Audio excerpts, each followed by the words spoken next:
A Greenville police officer attacked outside the department, his condition, where the suspect is now, and what the chief says happened. We have seen tragedies like this too many times.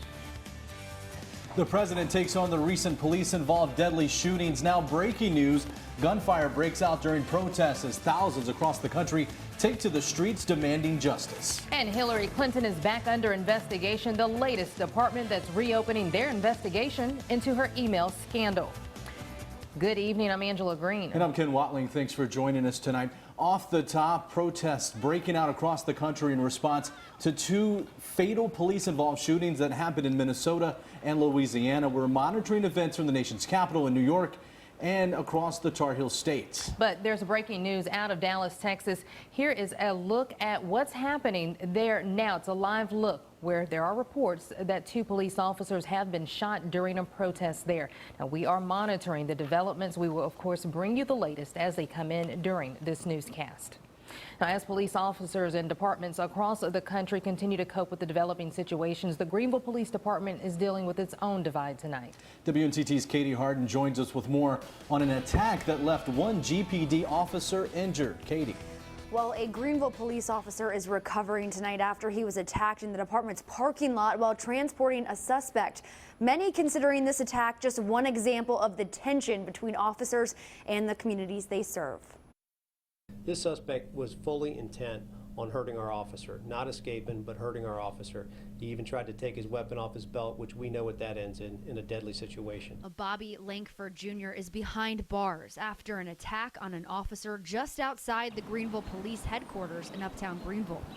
Officer Matt Holton was transporting Langford for questioning in connection to an armed robbery earlier this week at a gas station on Arlington Boulevard.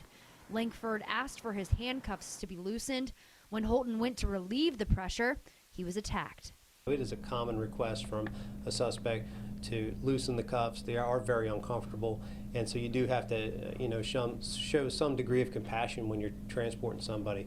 But it's that compassion that can sometimes get you in trouble, and in this case, it was completely taken advantage of by the suspect. An off-duty Greenville firefighter and a Good Samaritan saw the altercation and stepped in, followed by dispatchers that were inside the building watching the attack unfold on camera. These life-saving decisions by community members are being praised.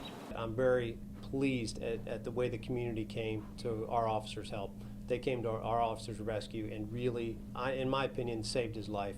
Langford faces felony charges for assaulting a law enforcement officer.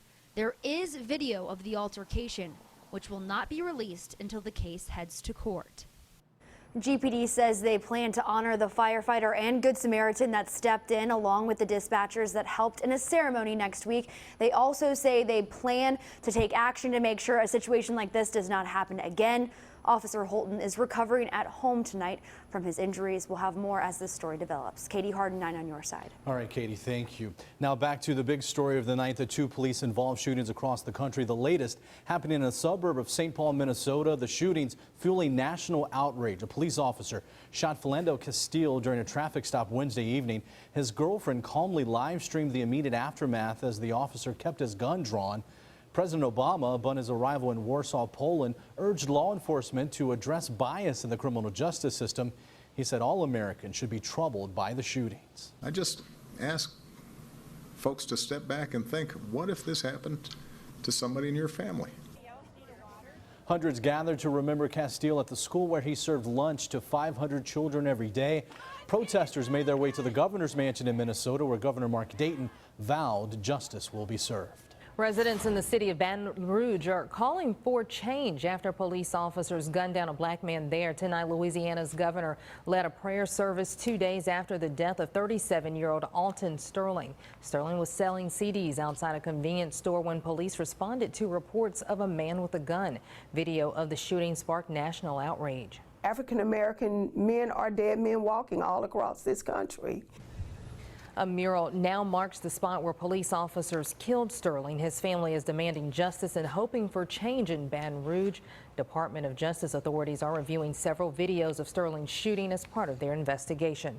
Now, you can stay up to date on the latest happenings across our nation and the police shootings and situations happening across the East online at WNCT.com. An ECU student and the